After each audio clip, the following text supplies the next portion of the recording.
आपल्या सगळ्यांचे सहकारी आणि विधिमंडळातील माझे सहकारी लोहा विधानसभा मतदारसंघाचे आमदार प्रतापराव पाटील चिखलीकर, दुसरे सतीशराव चव्हाण, विक्रम काळे, आत्ताच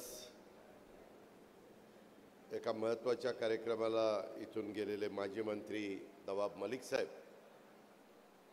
ज्यांचा आपल्या सर्वांच्या साक्षीनं राष्ट्रवादी काँग्रेस पक्षामध्ये पक्षप्रवेश झालाय, ते माजी आमदार मोहनराव हंबर्डे, माजी जिल्हा परिषदेचे अध्यक्षा, ज्यांचा आज आपल्या सगळ्यांच्या साक्षीनं प्रवेश झाला, त्या आमच्या भगिनी वैशालीताई चव्हाण, गफ्फार खान, गुलाम मोहम्मद खान, तसंच आमचे माजी आमदार सुरेश जेतलिया, यशवंत माने, अविनाश घाटे, संध्याताई सोनवणे, माधवराव धर्माधिकारी, जीवन गोगरे, रामदास पाटील, व्यंकटराव पाटील गोजेगावकर, मोहम्मद खान पठाण, त्यामध्ये प्रवीण पाटील चिखलीकर, बाळासाहेब पाटील रावणगावकर, शिवराज पाटील होटाळकर, स्वप्नील चव्हाण, कल्याण सूर्यवंशी, माधव पावडे, वसंत सुगावे, हंसराज पाटील बोरगावकर, साहेबराव धनगे, चित्राताई लुंगारे, श्रीधर नागापूरकर, मोहसिन खान पठाण,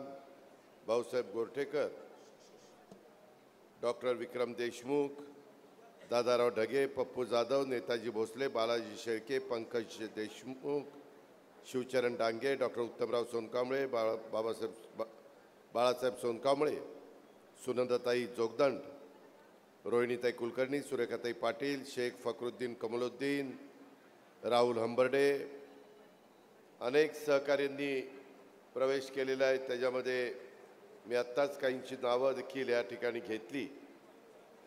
त्याचबरोबर उपस्थित असणारे आमचे तिरुपती बनगुरे, बालाजी परदेशी, मनोहर करडे, चंद्रकांत टेकाळे, गजानन तोळीकर, दिनेश सूर्यवंशी, मोरे, मोहम्मद खालिद दुर्वेश, मोहम्मद सना उल्लाह अल्लम, सैयद अशफा पहलवान, मोईन मोमीन, अब्दुल अहाद बटनवले, विक्रम नागशेट्टीवार, केशव पाटील मुंगल, बालाजी बळे, पवन इंगोले, भारत खडसे, रामदास कदम, निरंजन पाटील कदम, योगेश पाटील गोरबांड, मोहम्मद शाहरुख, मोहम्मद अझरुद्दीन, मोहम्मद निजामुद्दीन, मुजमिल सिद्दीकी, आरिफ बेग, असलम बेग, त्याचबरोबर उपस्थित असणारे असंख्य ज्यांनी राष्ट्रवादी काँग्रेस पक्षामध्ये प्रवेश केला, ते माझे सहकारी, जमलेल्या माझ्या जीवाभावाच्या सहकाऱ्यांनो, राष्ट्रवादी काँग्रेस पक्षाच्या सर्व सन्माननीय सदस्यांनो, पत्रकार मित्र, बंधू भगिनींनो, माझ्या तरुण मित्रांनो, सुरुवातीला मला आज यायला उशीर झाला, त्याबद्दल दिलगिरी व्यक्त करतो। खरं तर मी आणि सुनील तटकरे सकाळी 8:30ला निघणार होतो, परंतु काही विमानाचा थोडासा अडचण आलेली होती आणि त्याच्यामुळे मला यायला 1.5 तास उशीर झाला। मला आत्ताच मोहनराव सांगत होते की दादा सकाळी लवकर आपली सगळी मंडळी आलीत, माझ्या आया बहिणी पण सकाळपासून मोठ्या संख्येने तिथं आल्यात, स्वागत देखील झालं। मी अतिशय स्पष्टपणे सांगतो, मी आपल्या राज्याचा 6व्यांदा उपमुख्यमंत्री झालोय। त्या 6व्यांदा उपमुख्यमंत्री पदाच्या काळात गेल्या 34 वर्षामध्ये अनेकदा वेगवेगळ्या कामाच्या निमित्तानं, उद्घाटनाच्या, भूमिपूजनाच्या, पक्षाच्या प्रचाराच्या, ह्या पद्धतीनं मी माझ्या नांदेड जिल्ह्याला भेट दिली आणि नांदेड शहराला पण भेट दिली। आल्यानंतर आपल्या सगळ्यांचं श्रद्धास्थान असणारं हुजूर साहिब गुरुद्वारा इथं जाऊन आम्ही दर्शन घेतलं। गुरु गोविंद सिंग महाराज, शीख धर्मीयांचे शेवटचे धर्मगुरू, त्यांचा आपण तिथं जाऊन नतमस्तक त्या ठिकाणी झालो आणि येत असताना इथपर्यंत ज्या उत्साहाने माझं स्वागत करण्यात आलं, मग माझ्या महिला असतील, माझे युवक असतील, माझे वडीलधारी असतील, माझे वेगवेगळ्या क्षेत्रामध्ये काम करणारे माझे सहकारी असतील किंवा ज्यांनी आत्ता पक्षप्रवेश केला त्याच्यातले काही माझे सहकारी आणि ज्यांनी मागं पक्षप्रवेश केला त्याच्यातले काही सहकारी, अशा प्रकारचं स्वागत गेल्या 34 वर्षात माझं शहरामध्ये झालेलं नव्हतं. मी अतिशय आश्चर्यचकित झालो. उन्हाची तीव्रता वाढलेली आहे. फेब्रुवारी महिन्यातच अजून होळी यायची आहे आणि अशा वेळेस उष्णता वाढली असताना जो मी कार्यकर्त्यांच्यामध्ये प्रतापराव उत्साह बघितला, मोहनराव तुम्ही होता, विक्रम तू माझ्याबरोबर होता आणि खरोखरीच एक मनापासूनचं समाधान झालं की आपल्यावर जबाबदारी मोठी आहे. आज राष्ट्रवादी काँग्रेस पक्षाची, जो पक्ष शिवशाहू फुले आंबेडकरांच्या विचारधारेने पुढे जातोय, ज्या पक्षाची स्थापना 25 वर्षापूर्वी झाली, तो पक्ष अधिक दूरपर्यंत चांद्यापासून बांद्यापर्यंत सर्व भागामध्ये पसरावा. कार्यकर्ते नेटाने त्या ठिकाणी तयार व्हावेत, त्यांनी पुढे यावं, नवीन पिढीनं पुढे यावं. आमच्या महिला असतील, आमच्या युवती असतील, आमचे वडीलधारी असतील, समाजातल्या कुठल्याही घटकाला हा पक्ष आपलाही विचार करतोय अशा पद्धतीनं तुमच्या माझ्या कृतीतनं उद्याच्या काळामध्ये आपल्याला काम करून दाखवायचं आहे. ते आपण दाखवू. आपण कामाची माणसं आणि त्याच्यामुळं शेतकऱ्यांचे, मागासवर्गीयांचे, आदिवासींचे, अल्पसंख्याकांचे, बहुजन समाजाचे, ओबीसी समाजाचे, ह्या सगळ्या घटकाला आज न्याय मिळाला पाहिजे. खरं तर कालच मराठी भाषा दिन साजरा झाला. कवी कुसुमाग्रजांचा दिवस, जन्मदिवस हा आपण मराठी भाषा दिन साजरा करतो. गेटवे ऑफ इंडियामध्ये काल आम्ही संध्याकाळी, मी, एकनाथराव, उदय सामंत, आम्ही सगळ्यांनी तो कार्यक्रम केला. मुख्यमंत्री आजारी होते त्याच्यावर येऊ शकले नाही. आज तटकरे साहेब आजारी होते त्याच्यावर येऊ शकले नाही. व्हायरल इन्फेक्शन सध्या मोठ्या प्रमाणावर पाहायला मिळतंय. प्रत्येकाने आपलं स्वतःचं आरोग्य चांगलं ठेवणं हे आपले सगळ्यांची प्रथम जबाबदारी आहे. आपल्या परिवाराचं पण आरोग्य कसं राहील हे पण कार्यकर्त्यांनी त्या ठिकाणी लक्षामध्ये घेतलं पाहिजे. आज आपल्या सर्वांचे आराध्य दैवत युगपुरुष छत्रपती शिवाजी महाराज असतील, स्वराज्य रक्षक छत्रपती संभाजी महाराज असतील, स्वराज्यजननी जिजाऊ माँसाहेब छत्रपती राजर्षी शाहू महाराज, क्रांतीसूर्य महात्मा ज्योतिबा फुले, महामानव डॉक्टर बाबासाहेब आंबेडकर, राजमाता पुण्यश्लोक अहिल्यादेवी होळकर, क्रांतीज्योती सावित्रीबाई फुले, ह्या सगळ्या महामानवांना, अण्णाभाऊ साठे, मौलाना आझाद, ह्या सगळ्या महामानवांना मी सुरुवातीलाच अभिवादन करतो.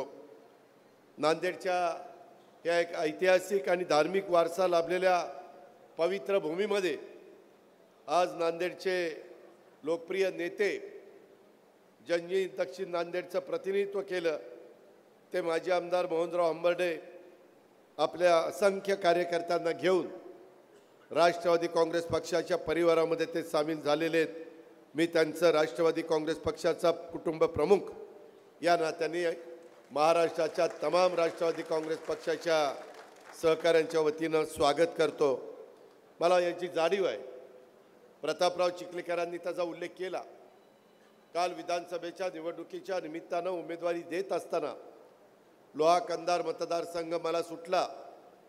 त्यावेळेस कोणाला उमेदवारी द्यायची, प्रतापरावांनी या भागाचं खासदारकी भूषवलेली आहे. प्रतापरावांनी या भागामध्ये मागं आमदारकी भूषवलेली आहे. अतिशय चांगल्या पद्धतीने सगळ्यांना बरोबर घेऊन जाणारा नेता म्हणून प्रतापरावांची ओळख.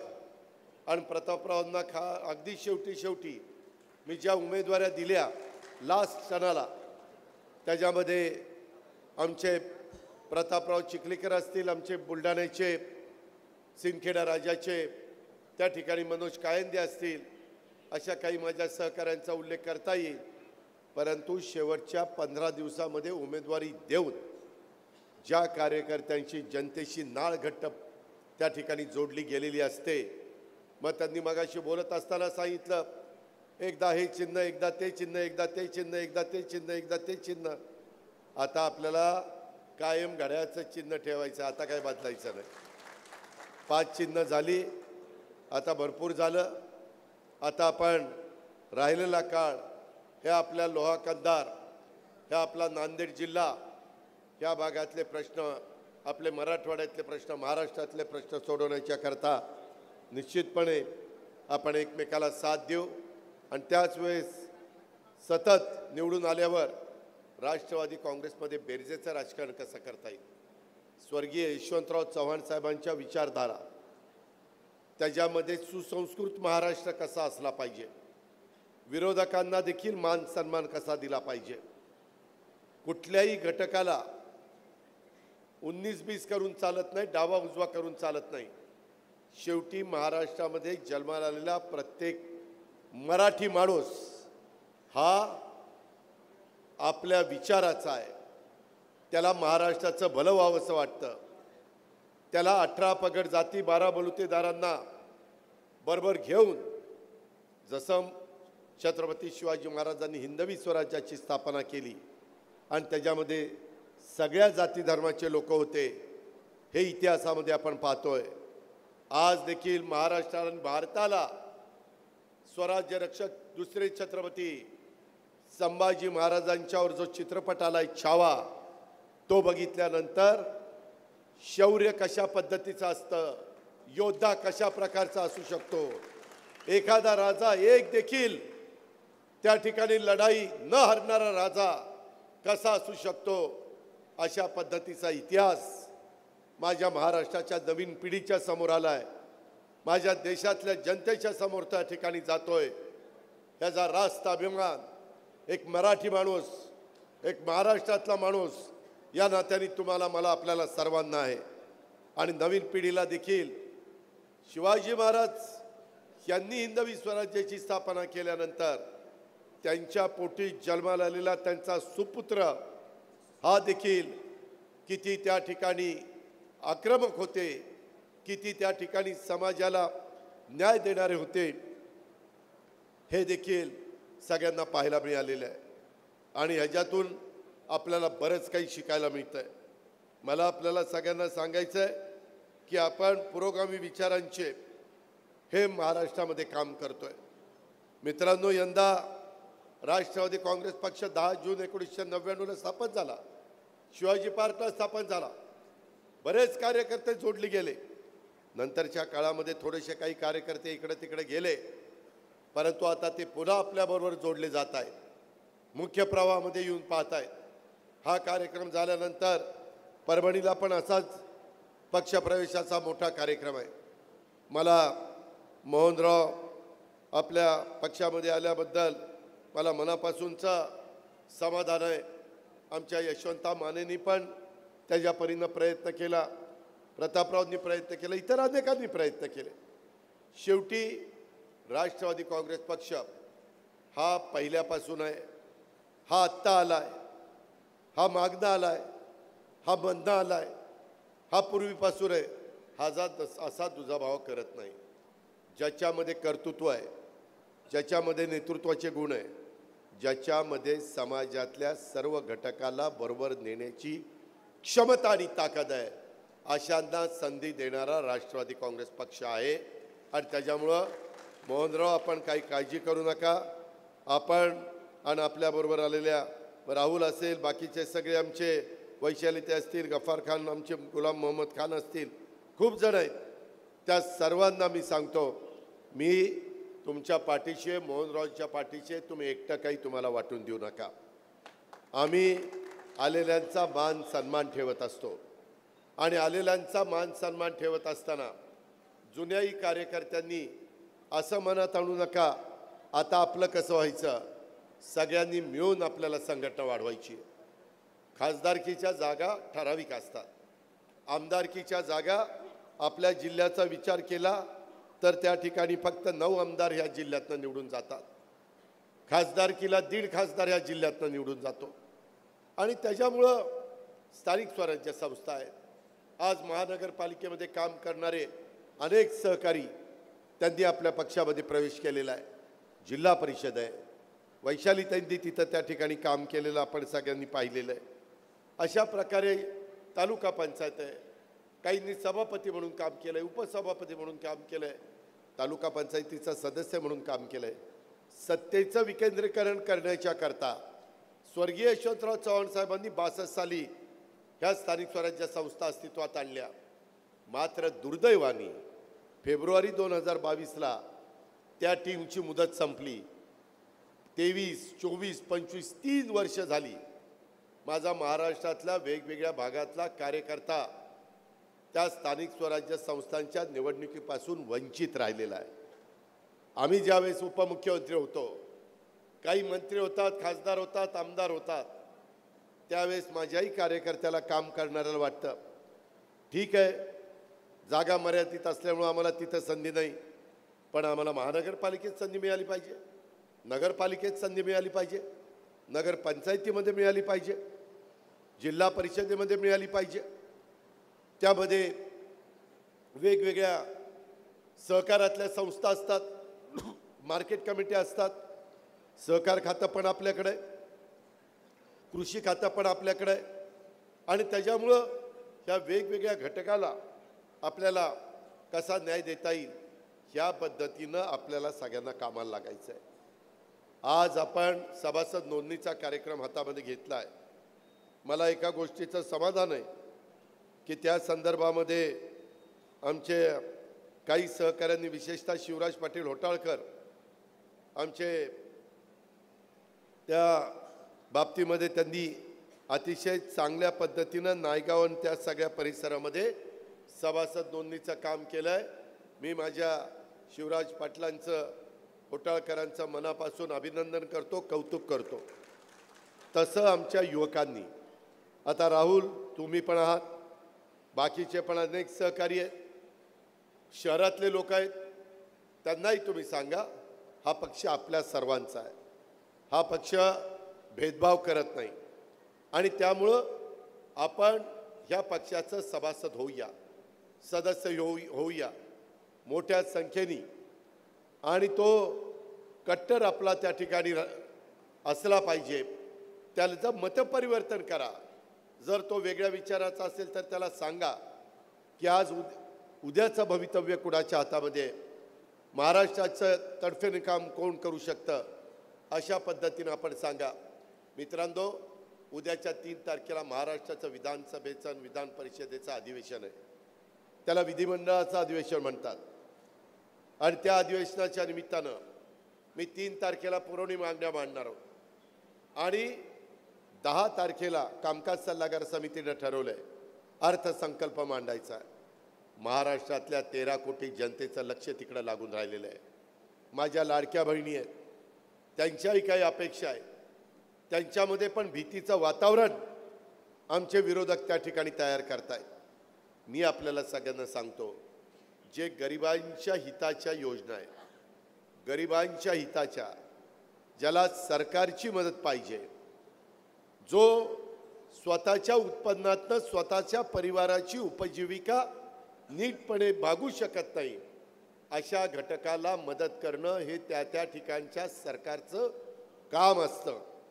नरेंद्र मोदी साहेब देखील देशाचे पंतप्रधान म्हणून तिथं बसून देशातल्या वेगवेगळ्या घटकाला, मग कुणाला घर नसेल त्याला घर कसं मिळेल, त्या शेतकऱ्याला त्या ठिकाणी मदत कशी होईल, त्याच्यामध्ये वेगवेगळ्या तरुणांना त्यांच्या हाताला काम देण्याच्या करता कशा पद्धतीची योजना त्यांना देता येईल, अशा अनेक प्रकारच्या योजना, इतक्या योजना आहेत. त्या योजना आणि त्या सर्व जाती धर्माच्या लोकांच्या करताय त्या देण्याचा प्रयत्न, महिलांना सक्षम करण्याचा प्रयत्न, समाजाला सुशिक्षित करण्याचा प्रयत्न, अनेक दरवाजे हे समाजातल्या नवीन पिढीच्या करता खुले करण्याचा प्रयत्न हा त्या बाबतीमध्ये त्यांचा चाललेला आहे. तशाच प्रकारे ह्या शिवशाहू फुले आंबेडकरांच्या महाराष्ट्राचा देखील अर्थसंकल्प तसा देण्याचा प्रयत्न मी, देवेंद्र फडणवीस, एकनाथराव शिंदे आणि आमच्या मंत्रिमंडळातले सगळे मंत्रीगण करताय. वेगवेगळ्या पेपरला बातम्या येतात, कधी कधी बातम्या आल्यानंतर तुम्ही तुमचं मत तयार करता. मी पुणे जिल्ह्याचा पालकमंत्री आहे, मी बीड जिल्ह्याचा पालकमंत्री आहे. माझ्या चांद्यापासून बांद्यापर्यंत कुठल्याही 36 जिल्ह्यामध्ये वेडेवाकड्या घटना घडता कामा नये. माझ्या आया बहिणीला, माझ्या मुलीला सन्मानाने राहता आलं पाहिजे, जगता आलं पाहिजे. त्यांना कुठल्याही प्रकारे असुरक्षितता वाटता कामा नये.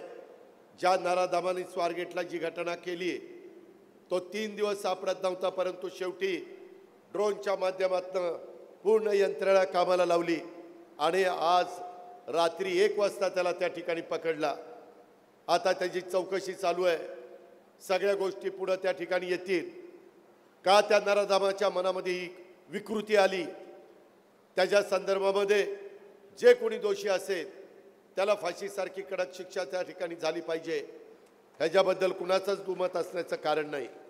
पण कधीकधी माहिती न घेता अशा काही बातम्या वेगवेगळ्या मीडियामध्ये दिल्या जातात. माझं एवढंच म्हणणं आहे, कुणीही राज्यकर्ते असले, आज महायुतीचं सरकार असेल, उद्या जनतेच्या मनामध्ये 5 वर्षांनी कुणाला निवडून द्यायचं ते जनता देईल, त्याबद्दल दुमत नाही. पण कुणी राज्यकर्ते असले तर कुठल्याच राज्यकर्त्याला आपल्या काळामध्ये महाराष्ट्रात कायदा सुव्यवस्था अडचणीत यावी, माझ्या आया बहिणी, माझ्या मुली, माझ्या लाडक्या बहिणी या अडचणीमध्ये याव्यात, त्यांचं सुरक्षितता ही धोक्यामध्ये यावी.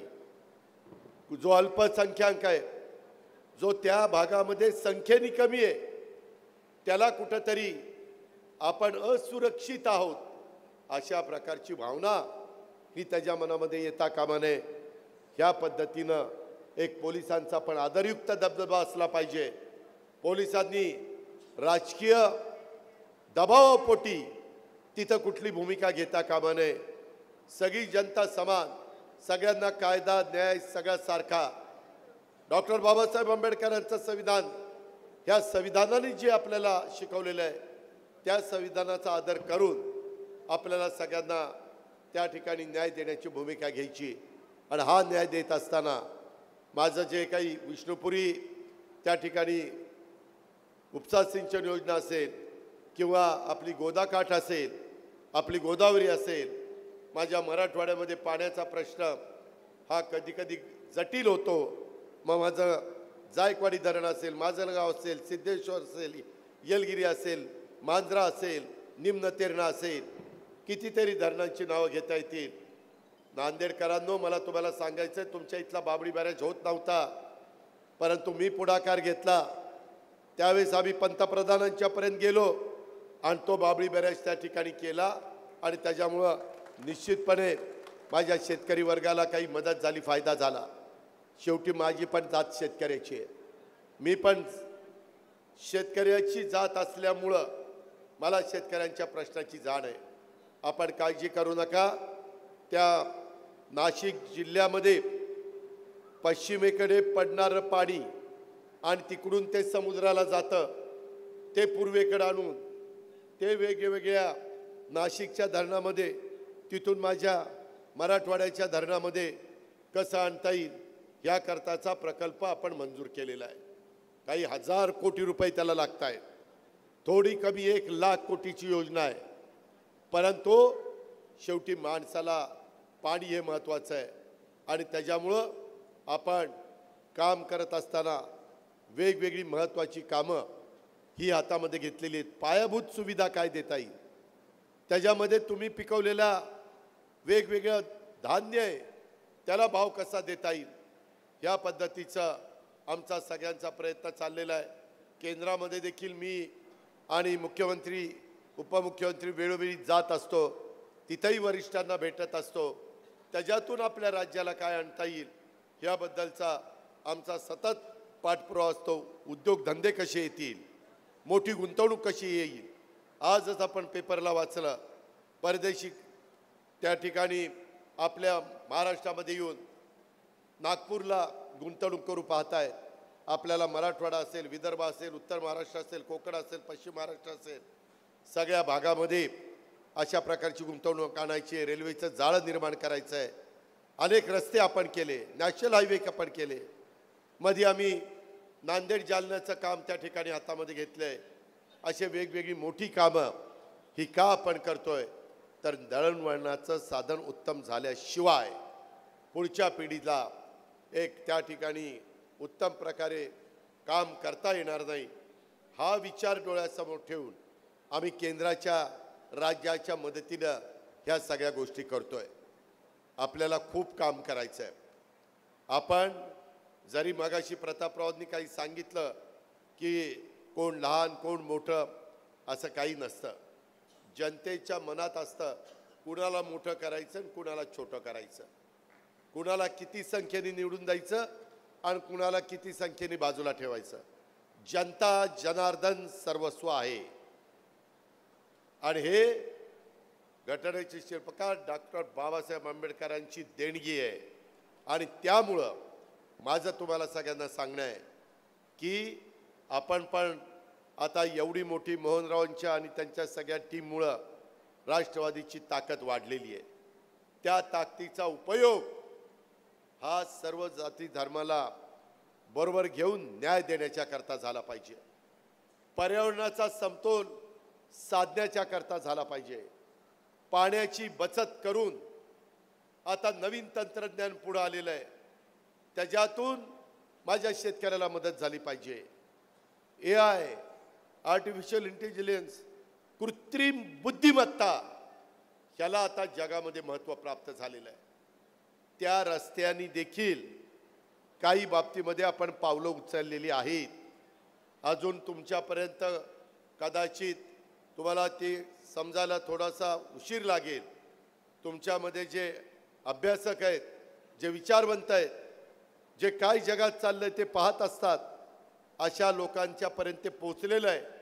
परंतु आपल्याला ते सर्व दूरपर्यंत पोचवायचं आहे आणि तशा पद्धतीचं काम आम्ही हातामध्ये घेतलेलं आहे. जे जे काही आपल्या राज्याच्या भल्याकरता करता येईल ते करण्याचा आमचा सगळ्यांचा प्रयत्न आहे. आणि म्हणून माझी तुम्हाला सगळ्यांना विनंती आहे की कुठल्याही परिस्थितीमध्ये आज जे काही हंबर्डे साहेबांनी राष्ट्रवादी काँग्रेस पक्षामध्ये सामील झाल्यामुळं माझ्या नांदेड दक्षिण मतदारसंघामध्ये राष्ट्रवादीची ताकद तर वाढणार आहेच, पण चांगल्या पद्धतीनं फायदा त्या ठिकाणी होणार आहे. हंबर्डे साहेब ज्या पक्षामध्ये होते त्या पक्षात पण ते कायम एकनिष्ठ होते, तरी दुर्दैवाने त्यांना तिथं तिकीट मिळालं नाही. म्हणून स्थानिक नेत्यांनी प्रयत्न केले, पक्षश्रेष्ठींची दिशाभूल केली. विधानसभेमध्ये स्थानिक कार्यकर्त्यांनी त्यांचं काम केलं नाही, म्हणून त्यांना वेगळा निर्णय घ्यावा लागला. ही वस्तुस्थिती आपल्याला नाकारता येणार नाही, परंतु त्यांनी घेतलेला हा निर्णय योग्य आहे हे आगामी काळात आपल्याला सगळ्यांना दिसेल.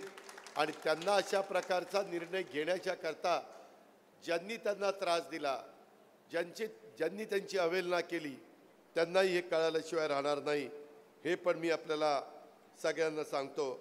हंबर्डे साहेबांच्या सोबत राष्ट्रवादी काँग्रेस पक्षामध्ये प्रवेश करणाऱ्या प्रत्येक पदाधिकारी कार्यकर्त्याला पक्षामध्ये योग्य पद्धतीचं त्या ठिकाणी मान दिला जाईल, सन्मान दिला जाईल. ही पण बाब सतीश चव्हाण, विक्रम काळे, तुम्ही महाराष्ट्रात गेले अनेक वर्ष संपूर्ण मराठवाड्याच्या 8 जिल्ह्यांचं प्रतिनिधित्व करतात. एक शिक्षकांचं करतायत आणि एक पदवीधरांचं करतायत. त्याच्यावर तुम्हाला पण थोडा अधिकचा वेळ देऊन ह्या सगळ्या भागामध्ये सतत संपर्क ठेवावा लागेल. मी पण संपर्क ठेवीन, तुम्ही काळजी करू नका. अजूनही काही लोकांना राष्ट्रवादीमध्ये यायचं आहे. अधिवेशन संपल्यानंतर पुन्हा मी नांदेड जिल्ह्याचा दौरा करणार आहे. आमचं अधिवेशन आता 3 आठवड्याचं आहे, उद्याच्या 3 तारखेला सुरू होतं आहे. त्यामुळं महत्त्वाच्या कामाच्या करता तुम्ही मुंबईमध्ये काही आला तरी हरकत नाही, परंतु अतिशय तातडीचं काम असेल तर उगीच नुसतं चकाट्या पेटवायला मुंबईमध्ये यायचं अशी काही न सवय तुम्हाला नाही. महाराष्ट्रातल्या काही कार्यकर्त्यांना असती, उगीचच यायचं का आलं नाही असंच आलो. अरे असंच आलो म्हणजे कसं आलो, तो आला ते मला कळतंय, पण काम काय, त्याच्यामध्ये बिनकामाचं मुंबईला हेलपाटे घालू नका. आपण कामाची माणसं आहेत, मी पण कामाचा माणूस आहे, मला काम करायला आवडतं. त्याच्यामुळं माझी तुम्हाला सगळ्यांना विनंती आहे, इथं संघटना कशी मजबूत होईल ह्या पद्धतीनं आपण सगळ्यांनी प्रयत्न करा. आता राष्ट्रवादीमध्ये प्रवेश करणाऱ्या कार्यकर्त्यांची यादी एवढी मोठी मोहनरावांनी मला आता पाठवलेली आहे. आता या सगळ्यांचं मी स्वागत त्या ठिकाणी करतो. कृपा करून आम्ही कार्यक्रमाला आलो, आम्हाला प्रवेश घ्यायचा होता, परंतु अजित पवारांनी आम्हाला गमछा देखील घातला नाही, आमच्याकडे बघितलं पण नाही, हसला पण नाही, फोटोही काढला नाही. हे असलं काही करू नका. शेवटी आपला सगळ्यांचा परिवार आहे आणि त्याच्यामुळं कधी कधी काही लोकांचा सत्कार पण सगळ्यांचा सत्कार केला असं आपण समजा. सगळ्यांचं स्वागत केलं, सगळ्यांना प्रवेश दिलाय हे आपण त्या ठिकाणी समजा, अशी माझी तुम्हाला विनंती आहे. दुसरं, आता फोटो काढताना मी सारखं बघत होतो, अनेक जण माझ्या भगिनी लाडक्या, माझ्या बहिणी, माझ्या मुली, आमच्या सगळ्या युवती, पुरुष, तरुण सगळे फोटो काढत होते. बरं, मलाही काही बोलता येईना. फोटो काढायचा नाही, काढून द्यावा तर काय यायला ताटलाय, फोटो काढून देत नाही. इतका स्वतःला मोठा समजतो का? फोटो काढून द्यावा तर आज पेपरला आलंय, ती जी स्वारगेटला सापडला ना विकृती, त्याचा माजी आमदाराबरोबर फोटो आहे, आजी आमदाराबरोबर फोटो आहे. आता फोटो काढणाऱ्यांच्या मधने एखादा नराधम निघाला आणि त्याच्या मनामध्ये काहीतरी आलं आणि तो उद्याच्याला सापडला की आमचा फोटो त्याच्याबरोबर म्हणून आम्हालाही त्याला जोडतात. आता माझा काही संबंध आहे, इतरांचा काही संबंध आहे? म्हणून मी सगळ्यांना कार्यकर्त्यांना सांगत असतो, जरा 2 नंबरवाले कुणी आले जवळ खेटायला तर सांगत चला, आम्ही लगेच त्याला बाजूला करू. जे विकृत माणसं आहेत समाजामध्ये, पाची बोटं काही सारखी नसतात आणि त्याच्यामुळं कधी कधी मीडिया तर लगेच बातम्या लावून मोकळे होतात. आणि मी त्यांना म्हटलं ना, ही का बातमी लावली? त्याच्याशिवाय ब्रेकिंग न्यूज असल्याशिवाय आमची बातमी कोणी ऐकत नाही. अरे पण त्या ब्रेकिंग न्यूजमुळं नको त्या माणसाचं वाटोळ होतंय, त्याचं काय? जो नालायक आहे तो, त्याला काय शिक्षा करायची ती करा, त्याच्याबद्दल कोणी पाठीशी त्याला घालणार नाही. पण ह्याच्यामध्ये कधी कधी चांगले लोक देखील भरडले जातात, हे समाजाने लक्षात घ्यावं. मी आजच CPC सकाळी बोललोय की म्हणलं हे जे काही झालंय हे चुकीचंच आहे स्वारगेटला, पण त्याला आता घेतलेलं आहे, त्याला प्रत्येक मिनिट टू मिनिट, कारण त्याच्यामध्ये जो तिथं कॅमेरा होता CCTV, त्याच्यामध्ये बऱ्याच गोष्टी आलेल्या आहेत. परंतु ह्याचा पण जबाब काय येतोय ते घेतल्यानंतर समाजाला वस्तुस्थिती कळेल. परंतु प्रत्येक मुलीचं, महिलेचं, भगिनीचं, त्या ठिकाणी महिलेचं संरक्षण हे अतिशय महत्त्वाचं आहे. छत्रपती शिवाजी महाराजांनी पण काय इतिहासामध्ये सांगितलेलं आहे ते आपल्याला सगळ्यांना माहिती आहे. हे त्यांनी तर साडी चोळी करून, खण चोळी करून, त्यावेळेस खण असायचे. विरोधकांच्या किंवा शत्रूच्या महिलेचा आदर करण्याचा, सुनांचा आदर करण्याचा इतिहास हा शिवाजी महाराजांनी आपल्यासमोर ठेवलेला आहे. आणि आपण शिवशाहू फुले आंबेडकरांच्या महाराष्ट्रातले आहोत, त्याच्यामुळे ह्या महाराष्ट्रात कुठेही काही चुकीचं घडता कामा नये याबद्दलची सतत काळजी आम्ही त्या बाबतीमध्ये घेत असतो. विरोधकाची भूमिका करण्याचं काम करत असतात, त्याबद्दल मला काही म्हणायचं नाही.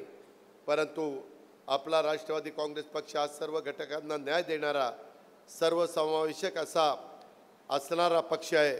आणि त्याच्यामुळं येणाऱ्या काळात लवकरच ज्या काही स्थानिक स्वराज्य संस्थांच्या निवडणुका होतील त्यामध्ये देखील आपल्याला अधिक नेमकेपणाने, नेटकेपणाने काम केलं पाहिजे.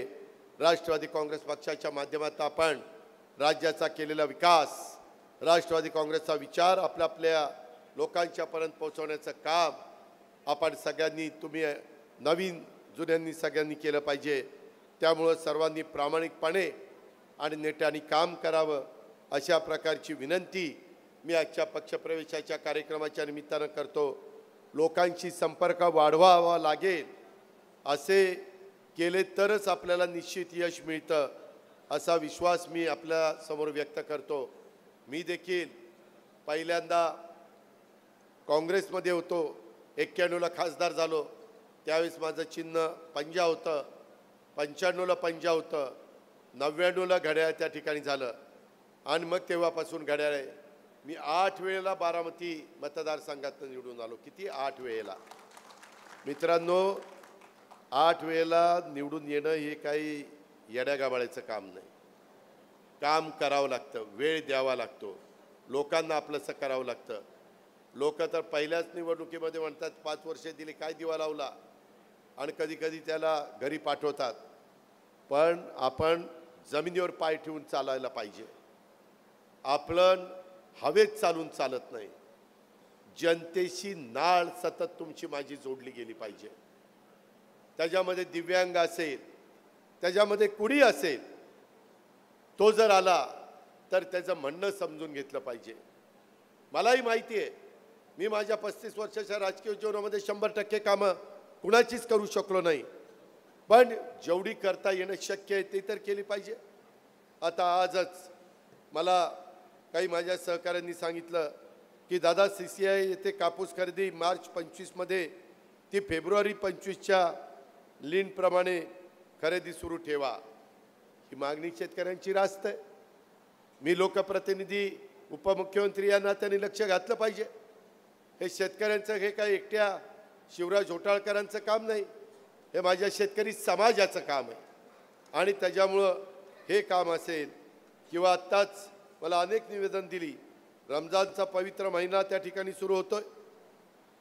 दुकानदारांचा व्यवसाय चालवण्यासाठी रात्री उशिरापर्यंत त्या ठिकाणी वेळ वाढवून दिली गेली पाहिजे. परंतु ते करताना त्या विभागाला आम्हाला सांगावं लागेल, ज्या 8 तासाच्या पुढं तो आतला कामगार काम करत असेल तर त्याला अधिकचं मानधन मिळालं पाहिजे. त्याच्या संदर्भामध्ये त्याला ओव्हरटाईम आपण म्हणतो तसा दिला पाहिजे. माझ्या मुस्लिम बांधवांना देखील उशिरापर्यंत दुकानं चालली तर त्यांना जो काही रमजानच्या पवित्र महिन्याच्या निमित्तानं जी काही खरेदी करायची असते ती पण खरेदी करता येणं सोपं जातं. म्हणून उशिरा मार्केट चालू ठेवलं तर त्या ठिकाणी दुकानदारांचा पण व्यवसाय चांगला व्हायला त्याच्यामध्ये मदत होते. आणि म्हणून या संदर्भामध्ये आपल्या देशामध्ये अनेक जाती धर्माचे लोक राहतात. अनेकांचे सण, महत्त्वाच्या बाबी त्या ठिकाणी असतात आणि त्या वेळेस त्या गोष्टी लक्षामध्ये ठेवून राज्यकर्त्यांना निर्णय घ्यावे लागतात. आणि त्याच्यामुळं ह्या सगळ्या त्यांनी रमजानच्या पवित्र महिन्यामध्ये रात्री उशिरापर्यंत बाजार किंवा मार्केट चालू ठेवण्याच्या बद्दलच्या जे काही निर्णय घ्यावे लागतात ते पण निर्णय घेण्याच्याकरता मी सकारात्मक त्या ठिकाणी भूमिका बजावेल अशा प्रकारचा विश्वास देखील मी आपल्या सगळ्यांना त्या ठिकाणी देतो. आता मोहनराव, तुम्ही काही काळजी करू नका, प्रतापराव तर आहेच. मी तुम्हाला हेही सांगतो की मी मध्ये देखील मंत्रिमंडळ करत असताना साधारण आम्हाला तिन्ही पक्षाला मिळून 237 आमदारांचं पाठबळ आहे. नांदेडकरांनो, महाराष्ट्राची निर्मिती झाल्यापासून एवढं पाठबळ कुणाला मिळालं नाही, कधीच नाही. एवढं प्रचंड पाठबळ आहे. समोर फक्त 50 आमदार आहेत. ठीक आहे, तेही विरोधी पक्षात आहेत, त्यांनाही मान सन्मान दिला पाहिजे. त्यांचंही म्हणणं रास्त असेल तर ते ऐकलं पाहिजे. ही महाराष्ट्राची संस्कृती आहे, ही महाराष्ट्राची परंपरा आहे.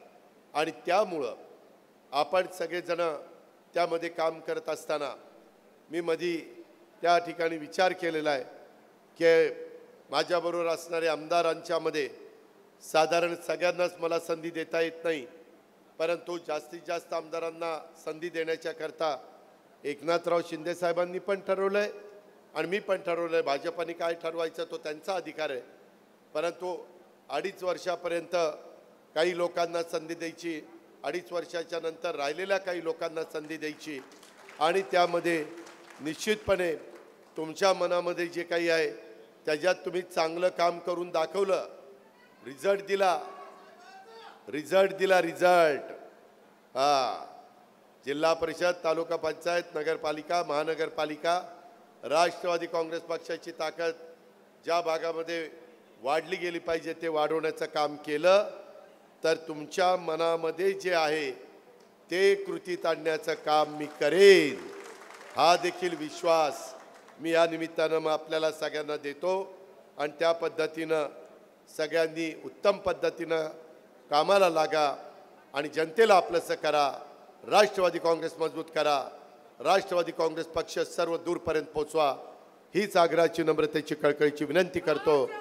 जे आज आपण सगळ्यांनी अतिशय प्रेमाने वेगवेगळ्या ठिकाणी भव्य हार घालून फुलं उधळून जे काही स्वागत केलं, आया बहिणींनी स्वागत केलं, ओवाळलं, त्याबद्दल पुन्हा एकदा मी सगळ्यांना धन्यवाद देतो, मनापासून आभार मानतो आणि या सर्वांचं मनपूर्वक स्वागत करून थांबतो. जय हिंद, जय महाराष्ट्र. धन्यवाद.